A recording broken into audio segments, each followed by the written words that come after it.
Itu kok ada foto katanya kamu temen gak pacaran, tapi kok ada foto temen dekat, senderan kepala itu. Mungkin teman dekat ya. Tapi kalau dari perasaan kayak Itu gandeng loh. Iya. Itu kamu bukan? Itu aku. Ceweknya? Jule. Dia kalau di luar memang sering gak pakai hijab ya? Nah, kalau ketemu aku sekarang ini enggak sih, enggak pakai hijab. Kalau sekarang? Kalau sekarang aku nggak tahu. Oh, sekarang kamu nggak tahu. Kalau ketemu sering nggak pakai hijab ya? Waktu itu ya, waktu pas ini nggak. Nggak pakai ya. Terus itu kamu digandeng loh kayak gini loh. Iya. Temen kok kayak gitu? Teman dekat. Tapi kalau buat nanya hubungannya nggak ada hubungan. Iya, teman-teman juga nggak ada kayak gitu kali Yuka. Iya, teman dekat mungkin yang romance mungkin. Tapi kalau misalnya perasaan nggak ada dong. Lah kayak gimana tuh teman dekat tapi romance? Temen tapi TTM, temen tapi mesra.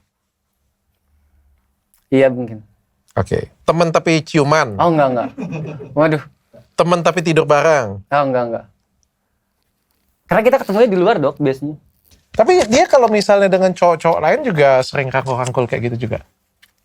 Kalau dari aku nggak tahu. Cuman kalau misalnya di aku kemarin pas dia rangkul ya, aku ya biarin aja. Kayak misalnya ikan aja deh, ikan kan kalau dikasih umpan ya pas diambil aja dok. Maksudnya namanya juga aku single dan dia juga udah cerai gitu. Ya udah.